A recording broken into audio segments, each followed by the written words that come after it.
Järgmistes videotes vaatame lähemalt, millest üks projekt koosneb, kuidas seda üles ehitada ja mil viisil juhtida projekti selliselt, et see oleks ka edukas. Eelmises videos vaatasime projekti mõistet. Nüüd võtame lahti kõik tahud, millest see mõiste koosnes. Käesolevas videos räägime, kuidas seada eesmärke, leida sihtgruppi, analüüsida turgu ning õpime maandama riske. Kui rääkida planeerimisest, siis meie esimene küsimus ei ole, mida ma hakkan tegema. See küsimus, mida sa pead endalt küsima, on, mida ma tahan, mis on see tulemus, mille järele ma lähen. Su tähelepanu peab olema esmalt eesmärgil, tulemusel, mitte tegevusel. Tegevused muutuvad, aga tulemus on see, mida me tahame saavutada. Sa tead täpselt, millest sa unistad, mis on su eesmärk, mida sa tahad saavutada ja mille järele sa lähed. Selgus on võim. Mida selgem sa oma eesmärkidega oled, seda kiiremini su aju sind selleni viib. Meie aju on nii võimas, et maailma kõige paremad ja targemad arvutid ei jõua ligi lähedalegi, täiesti keskpärase ajuvõimekusele. Ja alateadvusel on väga suur osa meie ajust. Tihti on nii, et oleme mingite väljakutsete ees ja tee, mis tahad, ei suuda lahendust välja mõelda.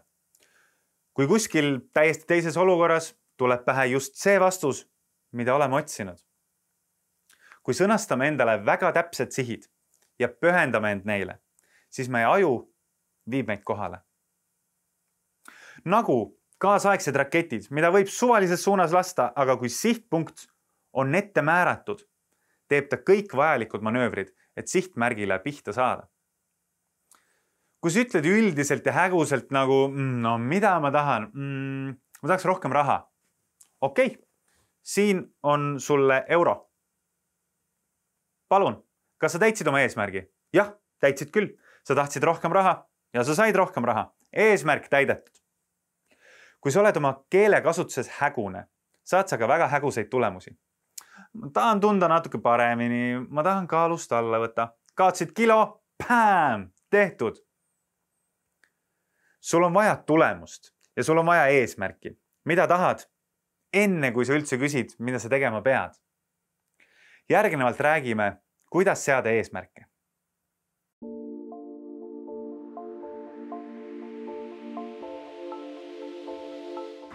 Eesmärkide kõige paremaks sõnastamiseks pakume välja suurepärast metoodikat, mille nimeks inglise keeles SMART goals. SMART ehk specific, measurable, achievable, relatable, time-bound ehk eesti keeles spetsiifiline ehk konkreetne, mõõdetav, saavutatav, asjakohane ja ajaliselt määratletud.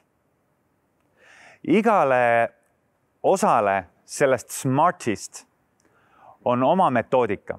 Ning nüüd hakkamegi vaatama, kuidas luua endale targad eesmärgid. Üldsõnalise eesmärgi sõnastamisel konkreetseks eesmärgiks tuleb appi 5-2V meetod. Eesti keeles võib seda nimetada 3M ja 2K meetodiks.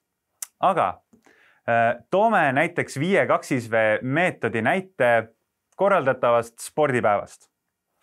Esimene 2V on what ehk mida me tahame saavutada. Näiteks tahame korraldada spordipäeva. Teine 2V on why ehk miks sa seda teed. Näiteks tahame, et meie kooli noored oleksid tervislikumad ja liiguks rohkem. Kolmas 2V on who ehk kes on tegijad. Näiteks korraldusmeeskond on meie kooli õpilasesindus. Neljandaks 2V'ks on when. Millal on kõige õigem aeg seda teha? Näiteks septembri lõpp, kui ilm veel lubab, kui kool käib, lapsed on koolis ja jõuame ka korraldada ära selle septembrikuuga. Ja 5. 2V on where ehk kus on parim koht eesmärgi saavutamiseks. Kuna näiteks koolil pole oma staadionit, siis linnastaadion. Ja kokku see kõlab. 26. septembril korraldab õpilasesindus linnastaadionil spordipäeva, et juurutada kooli noortes tervislikke eluviise. Mõõdetavus on seotud kindlate aegadega, hulkadega või mingi teiste mahtudega. see on mis iganes asi, mis mõõdab progressi eesmärgi suunas. Ütleme näiteks, et su eesmärk on kirjutada raamat. Kuidas teha seda mõõdetavaks? Sa pead sõnastama eesmärgi nii detailselt, et seda oleks võimalik mõõta. Võid alustada sellest, et paned kirja. Ma kirjutan 100-leheküljelise raamatu ja mõõt on paigas. Mõõdetavad eesmärgid vastavad küsimustele, kui palju ja kuidas ma tean, et me oleme eesmärgi saavutanud. Sa pead suutma sõnastada oma eesmärki selliselt, et sul oleks selge, mis tegevused pead tegema selleks, et seda saavutada. Saavutatav eesmärk peaks olema selline asi, mis tundub natukene sinu ulatusest või võimekusest väljaspool. Progress on ainult siis võimalik, kui me liigume seni saavutatud mugavusest kaugemale. See ei ole kunagi lihtne, aga vaid nii saame areneda.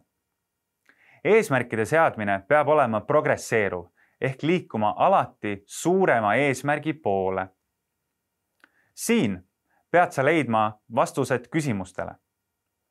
Kui reaalne on olemasolevatel tingimustel eesmärk saavutada? Ja teine küsimus on, kuidas me selle saavutame? Kas minu eesmärgid on asjakohased? Kas meie ühised eesmärgid ühtivad minu isiklike eesmärkidega? Ja kas see üldse kedagi aitab? Selleks, et aru saada, kas projekti eesmärgid on asjakohased, pead sa oma meeskonnaga alustama arutelu, mille käigus tuleb vastata järgmistele küsimustele. Kas meie projekt toob mingisugust väärtust? Kas aeg selleks projektiks on õige? Kas see sobib meie teiste eesmärkide ja pingutustega? Ja kas meie oleme õiged inimesed sellega tegelema?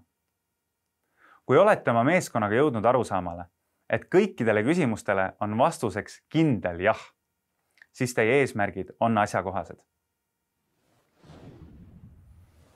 Aeg on samuti mõõdetavusühik, kuid siin on vaja luua vahe-eesmärke, et suurem eesmärk oleks saavutatav. Näiteks, kui minu eesmärk on kirjutada 100-leheküljeline raamat, siis selle graafiku teine telg on aeg. Selge on see, et päevaga nii palju kirjutada ei ole võimalik. Selleks peame oma eesmärgi jagama väiksemateks tükkideks ja siduma selle ajateljega. Selleks võib olla näiteks, ma kirjutan iga päev 1 lehekülje teksti, järgmised 100 päeva. Ja 100 päeva pärast on sul 100-leheküljeline raamat. Pealkirjaks paned 100 päeva minu teismelise elus, leiad kirjastaja, lased trükki ja oledki kirjanik. Aja planeerimisel, sõltuvalt projekti kestvusest, tuleb panna eesmärgid võimalikult täpselt kirja ja panna kirja näiteks selliselt. Mida ma saan teha 6 kuuga? Mida ma saan teha 6 nädalaga? Ja mida saan teha täna? Täpsemalt aja planeerimisest räägime juba järgmises videos. Eesmärkide seadmisel ja nende suunas liikumisel on väga oluline hoida tähelepanu nii suurtel kui ka väiksematel eesmärkidel.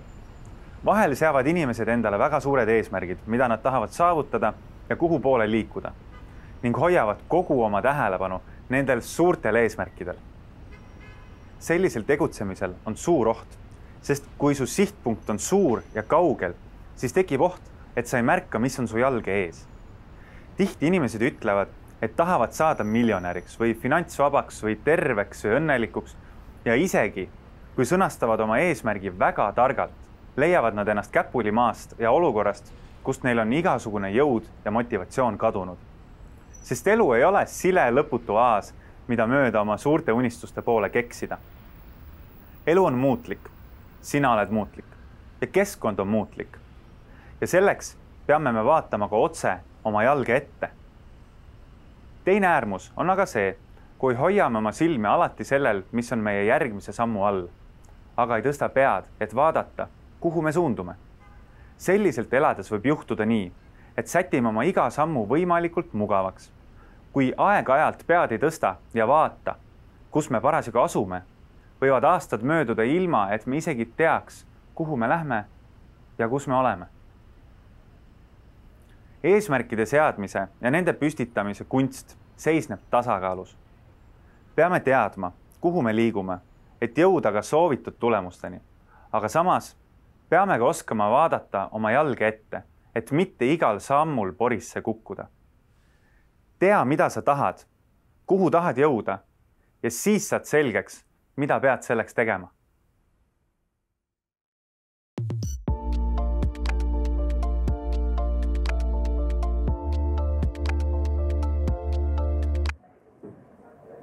Tere tulemast turule.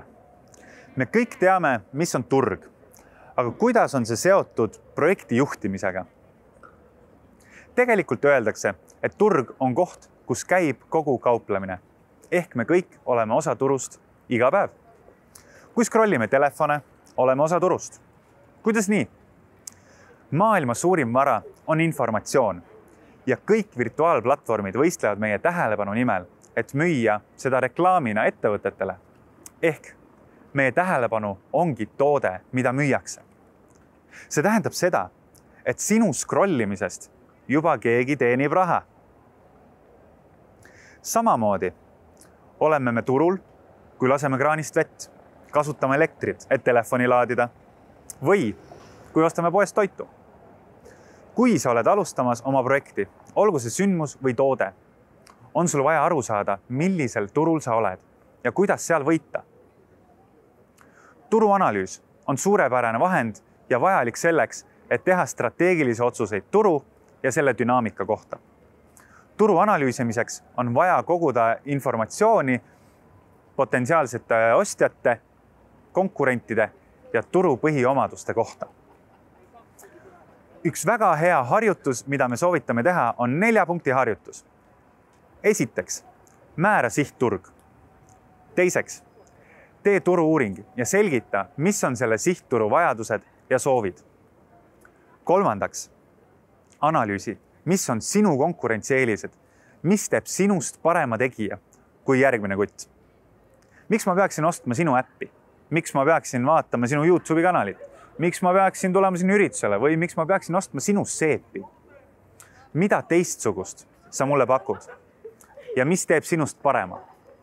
Ja siinjuures hind ei ole mitte kunagi õige vastus, sest hind ei saa olla eristumise aspekt. Sina ei loe. See, mis loeb, on kliendi kogemus ja sellele on alati suur konkurents. Neljandaks, õpi, kuidas luua turunduskomplekt, mis koosneb 4 P-st, taaskord inglise keeles: price, hind, product, toode, place, koht ja promotion, reklaam. Nendest alustõdedest pihta hakates saab sinu projekt areneda ja sa saad ehitada endale väga hea turundusplaani.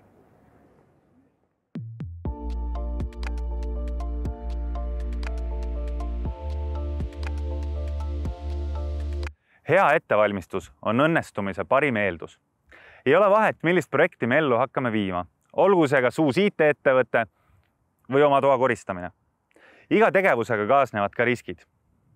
Võib-olla sulle kõlab praegu naeruväärselt, et toa koristamise projektil on ka suured riskid, aga siiski. Logisev tool, millele astud, kui tolmu pühid, või siis ebaadekvaatne ohutunne, kui akneid pesed. Nendel teguritel on reaalne oht sinu elule, seega riskid on täiesti adekvaatsed. Projekti planeerimise üks lahutamatu osa on riskianalüüs, mille puudumine võib täielikult saatuslikuks saada. Nii sinu projektile kui ka isegi inimeste eludele. Iga projekti planeerimise juures peab olema adekvaatne riskianalüüs, mille käigus antakse hinnang järgmistele aspektidele. Milleks on sisemised tugevused, sisemised nõrkused, välised võimalused ning välised ohud. Selle meetodi nimi on SWOT ning ka see nimi tuleb meil inglise keelest, mis loomulikult tähendavad strengths, weaknesses, opportunities ja threats. SWOT on väga hea harjutus ka siis, kui sul varasemaid projekti juhtimise kogemusi veel ei ole.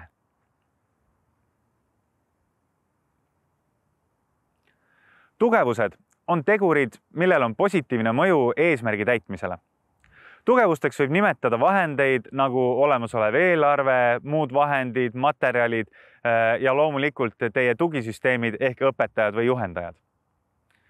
Tugevuste selgitamiseks tasuks endalt küsida järgmiseid küsimusi.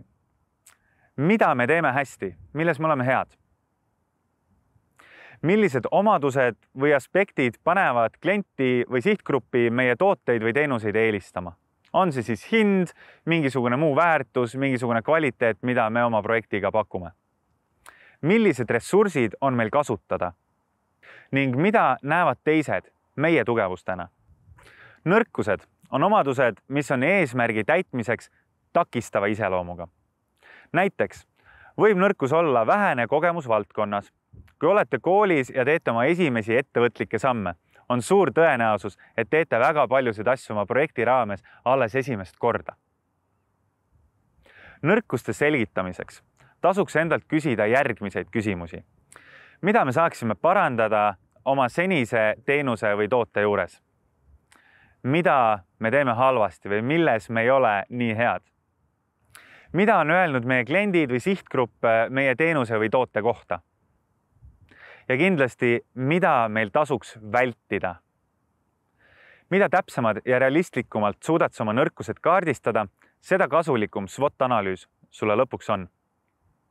Väliste tegurite all mõeldakse keskkonda, kus organisatsioon või projektimeeskond toimetab.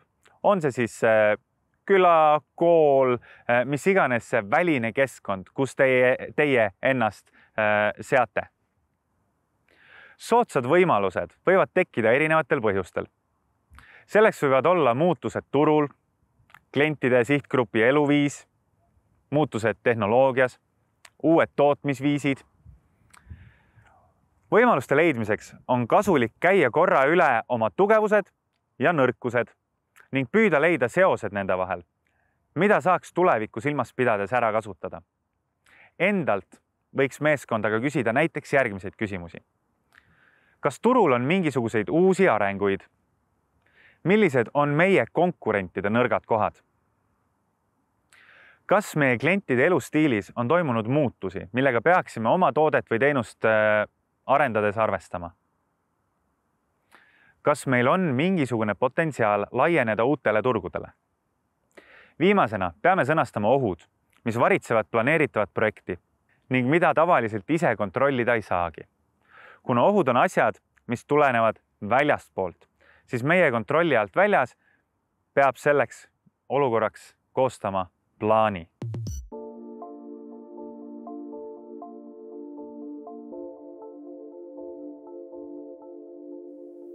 Sea oma fookus tulemustele. Enamus inimesi ajavad segamini tegevused saavutustega. Meie tahame jõuda kuhugi ja me tahame saavutada midagi. Ja selleks me peame teadma, mida me tahame. Kasuta smart või siis tarku eesmärke. Pane pea maha ja tee see töö ära. Enne ei ole mitte mingit mõtet edasi liikuda. Tee läbi kõik smart punktid ja sea endale selged, mõõdetavad ja saavutatavad eesmärgid, mis on nii head, et need laused tõmbavad sind tegutsema. Leia oma sihtgrupp. Pühenda end just neile. Mida selgem sa oma sihiga oled, seda kindlamalt sa neid ka haarad. Vii ennast kurssi, mis turul toimub, mille järgi on nõudlus ja mida pakutakse. Näe võimalusi ja kasuta neid. Kui oled sõnastanud oma eesmärgid, leidnud viisid, kuidas neid saavutada ja inimesed, kellele seda teha, siis parim viis oma projekti kuulikindlaks tegemiseks on hea riskianalüüs ja meie kasutame selleks SWOT-meetodit. Millised on teie sisemised tugevused ja nõrkused ning millised on välised võimalused ja ohud. Nüüd on aga vaja tööle hakata. Kõik videos läbi käidud teemad on vaja järjest ette võtta. Kui oled jõudnud kõik videos räägitul läbi teha, siis sa peaksid teadma, kas su ideel on jumet. Kui ei ole, siis video abil on võimalik oma ideed kohandada, kuni positiivsed mõõdetavad tulemused tunduvad reaalsed. Järgmises osas vaatame, kuidas juhtida projekti selliselt, et see oleks suurepärane.